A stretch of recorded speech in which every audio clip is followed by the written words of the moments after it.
Hello students, MNC education welcomes you all. MNC education में आप सबों का बहुत बहुत स्वागत है। आज जो हम करने जा रहे हैं वो है चैप्टर 7 परम्यूटेशंस एंड कॉम्बिनेशंस। ये उसका चैप्टर 7 का सेकेंड वीडियो है।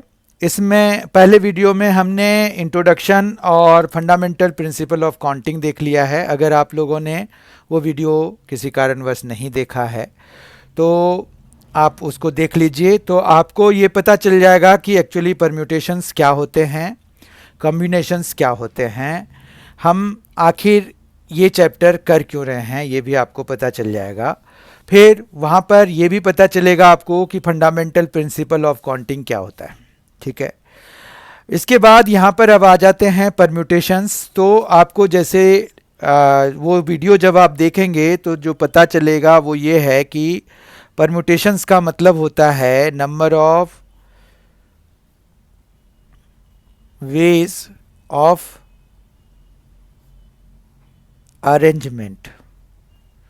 ठीक है, तो आप कितने तरीके से किसी ऑब्जेक्ट को अरेंज कर सकते हैं वो हम परम्यूटेशंस के अंतर्गत पढ़ते हैं। ठीक है, तो परम्यूटेशंस में बेसिकली हमने यहाँ पर ये जो देखिए, ये जो चीज़ देख रहे हैं आप, permutations when all the objects are distinct, तो ये हम ऑलरेडी कर चुके हैं।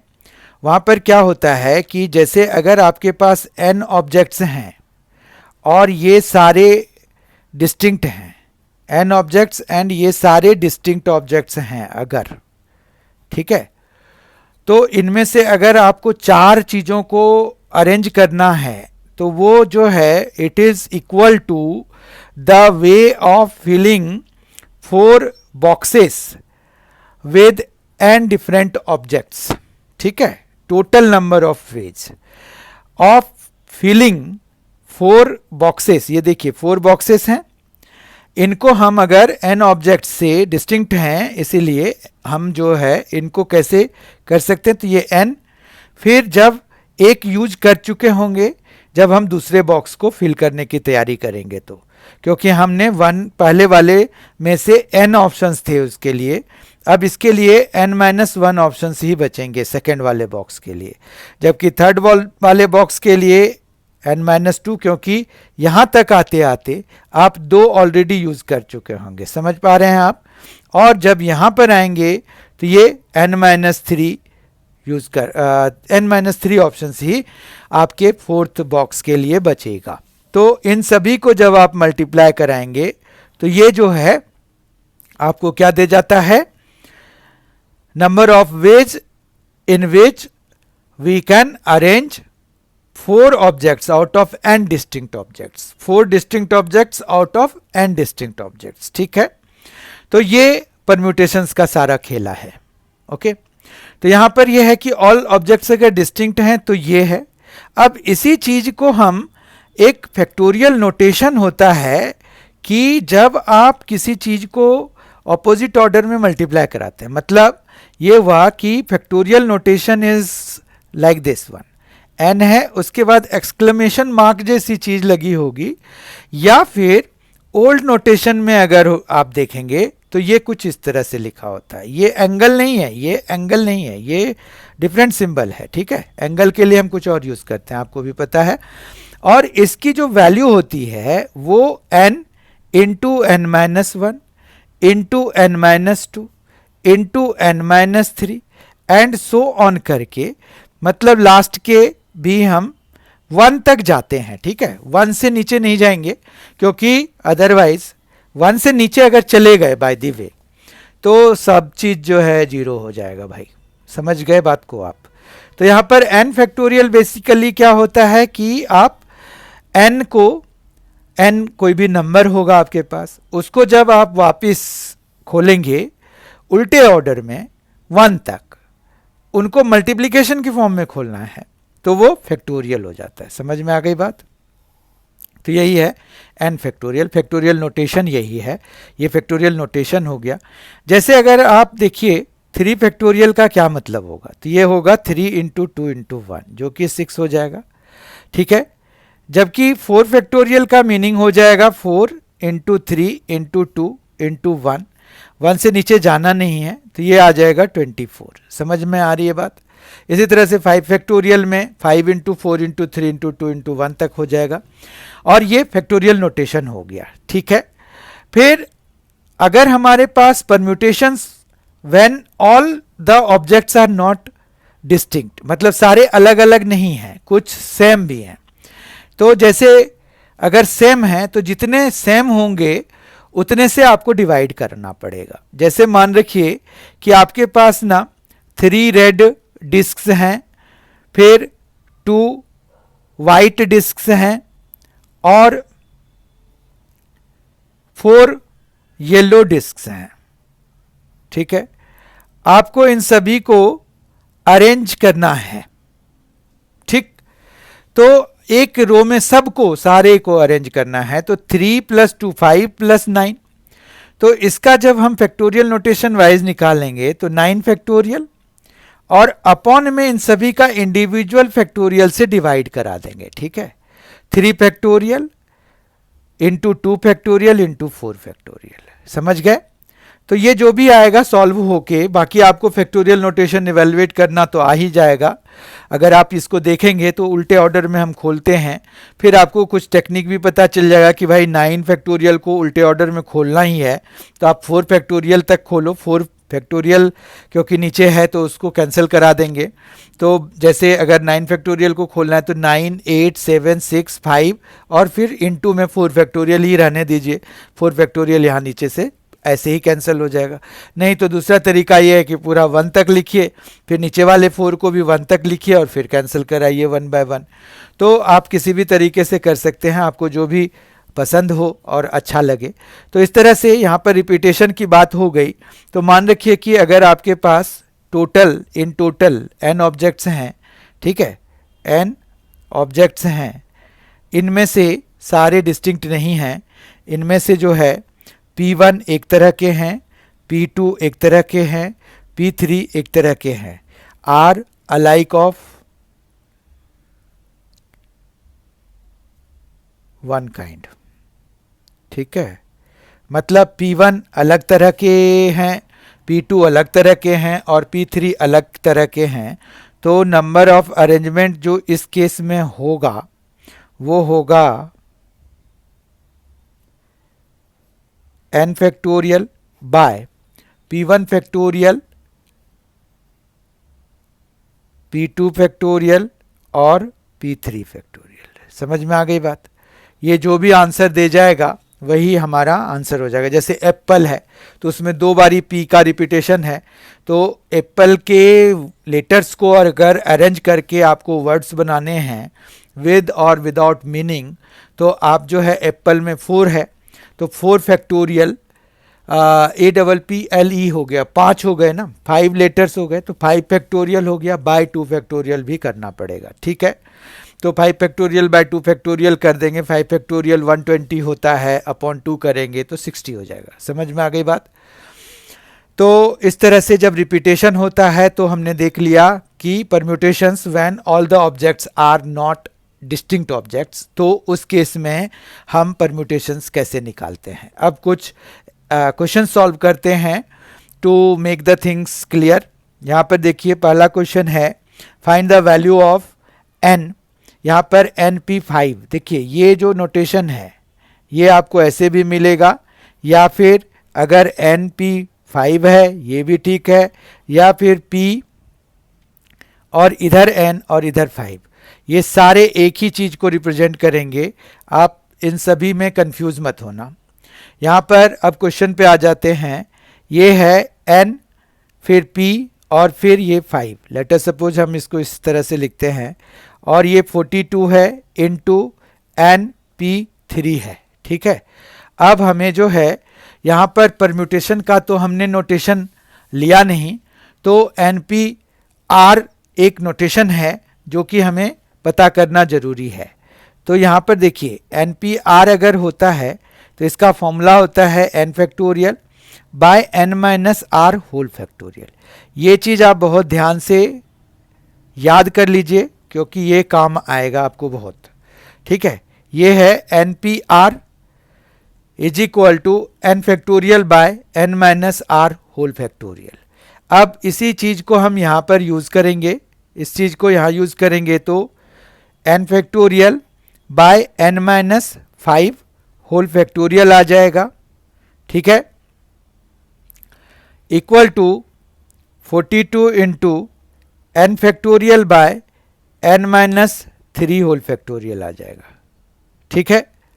उसके बाद जो है अगर आप देखिए तो आप n फैक्टोरियल इधर से कैंसिल करा सकते हैं, इसमें कहीं कोई दिक्कत नहीं है। फिर आप इन दोनों में देखिए n माइनस 5 फैक्टोरियल बड़ा है कि n माइनस 3 फैक्टोरियल बड़ा है, तो आप कहेंगे कि n माइनस 3 फैक्टोरियल बड़ा है, तो आपको वहाँ पर n माइनस 3 फैक्टोरियल को वापस खोलना है, ठीक है। ये 42 है और अपॉन में n माइनस 3, फिर n माइनस 4, फिर n माइनस 5 का होल फैक्टोरियल, ठीक है। n माइनस 5 फैक्टोरियल कैंसिल हो जाएगा दोनों साइड से, तो यहाँ पर क्या आ गया, ये आ जाएगा n स्क्वायर माइनस 7n फिर प्लस 12 और ये इक्वल टू 42। समझ में आई बात?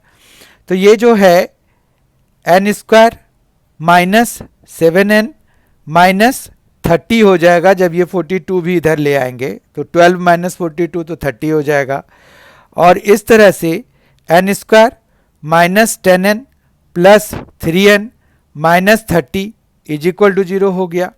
अब अगर आप देखें तो फर्स्ट 2 से आप n कॉमन ले सकते हैं, तो ये n माइनस 10 आ जाएगा, प्लस 3 कॉमन लेंगे तो भी ये n माइनस 10 आ जाएगा, इक्वल टू 0 कर देंगे, ये 0 है दिया हुआ, इक्वेशन सॉल्व कर रहे हैं हम, तो यहाँ पर दो फैक्टर्स आ गए, एक n माइनस 10 आया है आपका और दूसरा n माइनस n प्लस 3 आया है, ठीक है बात।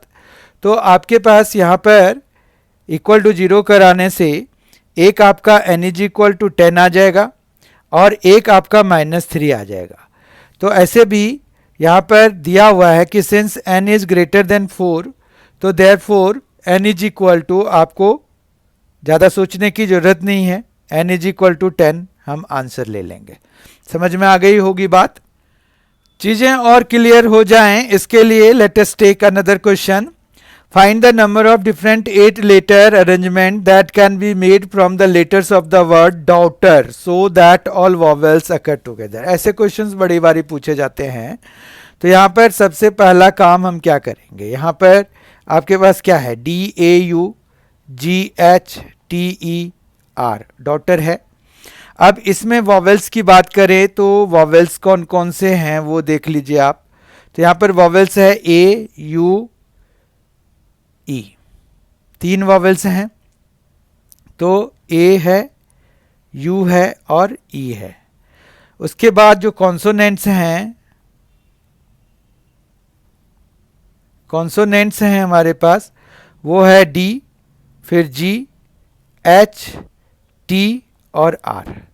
तो यहाँ पर 5 कॉन्सोनेंट्स हैं, 3 वॉवेल्स हैं, 8 लेटर अरेंजमेंट बनाना है, यानी कि सारे ही लेटर्स हमें यूज़ करने हैं, ठीक है बात। ऑल वॉवेल्स टुगेदर कह रहे हैं, तो हम जो है यहाँ पर सारे वॉवेल्स को एक यूनिट मान लेते हैं, मतलब एक पैकिंग में डाल दिया हमने, तो हम एक लेटर की तरह इसको ट्रीट कर देते हैं। मतलब ये जहाँ भी जाएंगे, चाहे डी से पहले लगेंगे तो भी ये एक ही यूनिट की तरह, मतलब ये पूरा बॉक्स लगेगा, मतलब पूरा ये जो भी पैकिंग है, यहाँ पर भी लग सकते हैं, यहाँ पर भी, यहाँ पर भी, यहाँ पर भी, यहाँ पर भी, ठीक है ना। तो ये कहीं भी लगे लेकिन ये जाएंगे साथ में, तो मतलब हम इसको एक यूनिट सपोज कर लेते हैं और बाकी तो हमारे पास ये इंडिविजुअल यूनिट्स की तरह ट्रीटेड होंगे। तो टोटल यूनिट हमारे पास हो जाएंगे 1 2 3 4 5 और एक ये यूनिट, तो 6 हो गया। तो हमारे पास जो ऑल वॉवेल्स आर टुगेदर के लिए यहां पर let us suppose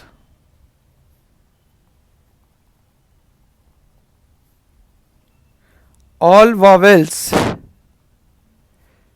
as 1 unit, ठीक है, देन नंबर ऑफ अरेंजमेंट्स क्या हो जाएंगे, इज इक्वल टू ये 5 और ये 1 6, तो 6 फैक्टोरियल वेज हो जाएंगे। फिर जो है ये तीन जो वॉवेल्स हैं ये आपस में भी अरेंज करेंगे, तो 3 vowels can arrange amongst themselves in 3 factorial veg, है ना, क्योंकि 3 लेटर्स हैं तो 3 फैक्टोरियल वेज में हो सकते हैं। तो ये टोटल 6 फैक्टोरियल इंटू 3 फैक्टोरियल के बराबर होगा। तो ये आ गया 6 5 4 3 2 1 इंटू 3 इंटू 2 इंटू 1। समझ में आ रही बात? तो बेसिकली ये आ जाएगा 6 है और ये 120 है, तो ये आ जाएगा 720 इंटू 6। ठीक है, ये कैसे आया? ये आया 6 4 ज़ा 24 इंटू 5 126, तो 120 इंटू 6 720 हो गया, और इंटू 3 2 ज़ा 6। ठीक है, तो ये आ जाएगा, जीरो तो रहेगा ही, 6 2 ज़ा 12 143। ठीक है, तो 4320 वेज हैं जिनमें कि सारे वॉवेल्स सेम एक ही साथ आएंगे, एक ही साथ आएंगे, ए यू ई जहां भी आएंगे। ठीक है, वो चाहे डी के पहले आए या आर के बाद आए या इनमें से किन्हीं के बीच में आ जाए। ठीक है, अब ये कह रहे हैं कि all vowels do not occur together, ये जो सेकेंड पार्ट क्वेश्चन है इसमें, इसके लिए हमें टोटल नंबर ऑफ अरेंजमेंट्स भी चाहिए। अब टोटल नंबर ऑफ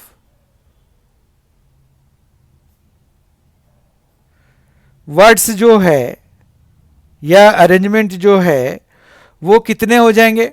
तो ये टोटल कितने हैं? 8 हैं, 8 फैक्टोरियल हो जाएगा। इनमें किसी की रिपीटेशन है क्या? आप देखिए सारे अलग अलग हैं ना, तो यहाँ पर किसी की रिपीटेशन नहीं है, तो ये 8 फैक्टोरियल ही होगा। ठीक है, अब जो है नंबर ऑफ अरेंजमेंट्स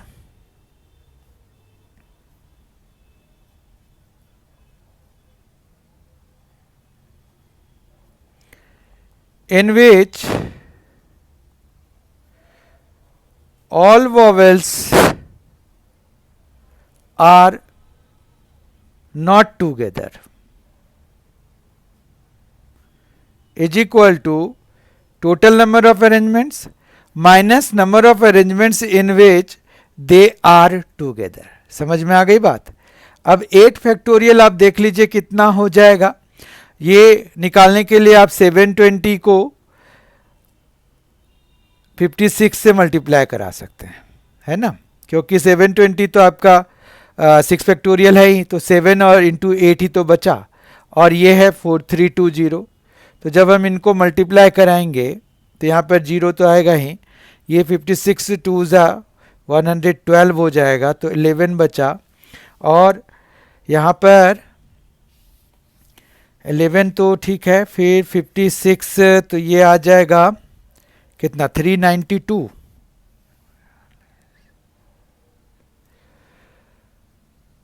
तो 392 प्लस 11 तो कितना आ जाएगा, 403 आ गया। अब यहाँ पर अगर देखिए तो 40320 आ गया और 4320 है, तो यहाँ पर 36,000 हो जाएगा। ठीक है, तो 36,000 नंबर ऑफ वर्ड्स हैं जिनमें कि सारे वॉवेल्स एक साथ नहीं हैं। ठीक है, सारे तीनों वॉवेल्स एक साथ नहीं, 2 vowels can be at one place, right. तो ये कैसे अटेम्प्ट करते हैं क्वेश्चंस को, इसको क्लियर करने में ये आपको काफ़ी मदद करेगा। थर्ड क्वेश्चन भी देख लेते हैं जो कि आज के सेशन का लास्ट क्वेश्चन है। ये है find R if 5 into 4 P R. अब 5 into 4 P R is equal to 6 into 5 P R minus 1, right. फिर आपको एन पी आर का तो फॉर्मूला पता ही है, तो 5 इंटू ये 4 फैक्टोरियल, इधर 4 माइनस आर होल फैक्टोरियल, ये 6, फिर यहाँ पर 5 फैक्टोरियल, ये आ जाएगा 5 minus R plus 1 whole factorial. समझ में आ गई होगी बात। तो ये जो है ये दोनों मिलके 5 फैक्टोरियल हो जाएगा, ठीक है। इसको 6 फैक्टोरियल नहीं बनाएंगे क्योंकि ये 5 फैक्टोरियल कैंसिल कराना था, इसीलिए हमने किया। 4 minus R factorial is equal to ये 6 इंटू 5 फैक्टोरियल इज देयर। यहाँ पर ये 6 माइनस आर होल फैक्टोरियल है। यहाँ पर आपको 5 फैक्टोरियल कैंसिल करा देना है। फिर आपको ये डिसाइड करना है कि 4 माइनस आर फैक्टोरियल बड़ा है या 6 माइनस आर फैक्टोरियल। तो आप कहेंगे 6 माइनस आर फैक्टोरियल बड़ा है, तो हम जो है 6 माइनस आर फैक्टोरियल को खोलेंगे, 4 माइनस आर फैक्टोरियल को एज इट इज रहने देंगे, ठीक है। तो इस तरह से अगर आप देखें तो हमारे पास जो है यहाँ पर 6 माइनस आर फैक्टोरियल को खोलने से हमें क्या क्या मिलेगा। 6 माइनस आर मिलेगा, 5 माइनस आर मिलेगा, और नेक्स्ट जो मिलेगा वो है 4 माइनस आर। जैसे ही 4 माइनस आर पर हम पहुंचते हैं तो हम जो है वहां पर स्टॉप कर देते हैं फैक्टोरियल लगाकर, ताकि हम इनको कैंसिल करा सकें। समझ में आ गई बात। अब जो है यहाँ पर ये 1 से जाके ये सारी चीज़ें मल्टीप्लाई हो जाएंगी, तो ये 30 है, माइनस 11 आर है और प्लस आर स्क्वायर है, और ये इक्वल टू 6 हो जाएगा। अब ये एक क्वाड्रेटिक इक्वेशन बन गया है जो कि कुछ इस तरह का है हमारे पास। तो अब हम स्प्लिटिंग द मिडिल टर्म लगाएंगे। यहाँ पर 24 है, तो वो कैसे हमें लगेगा, तो ये लगेगा 8r माइनस 3r से, और यहाँ पर 24 होगा और यहाँ पर 0 होगा। समझ में आ रही बात। तो अब आपके पास फर्स्ट 2 में से क्या कॉमन आ रहा है, और ये जो बाकी 2 बचे हुए हैं तो उनमें से -3 अगर हम कॉमन ले लें तो ये कुछ इस तरह का बनेगा। ये हो जाएगा r-8, ठीक है, और ये हो जाएगा r-3, और ये इक्वल टू 0, ठीक है। इस तरह से r इज इक्वल टू 8 है और 3 है। अब यहाँ पर अगर आप गौर से देखें तो यहाँ पर आपको जो क्वेश्चन दिया हुआ है उसमें आप अगर देखें तो n के पोजीशन पे क्या है, n के पोजीशन पे 4 है, और r जो है वो ज़्यादा से ज़्यादा n के बराबर हो सकता है, ठीक है बात। तो आपको यहाँ पर r जो है 4 से कम होना चाहिए या 4 के बराबर होना चाहिए, ठीक है। तो यहाँ पर हम ये लिख सकते हैं कि since r is less than equal to n, that is r is less than equal to 4, ठीक है। यहाँ पर ये लिख देंगे, therefore r is equal to हम 3 लेंगे, यही 3 हमारा आंसर हो जाएगा। 8 हमें डिस्कार्ड करना पड़ेगा। इस तरह से आपको सारी चीज़ें समझ में आ गई होंगी आज के इस सेशन में। In the next class we will start combination. Combinations are used for selection of objects, selection of distinct objects. तो उन केसेस में डिस्टिंक्ट ऑब्जेक्ट्स हो या सिलेक्शन ऑफ ऑब्जेक्ट्स के लिए हम उनको यूज करते हैं। We will discuss all of them in the next video. तो तब तक के लिए thank you so much for being with us. Thanks a lot. Enjoy yourself.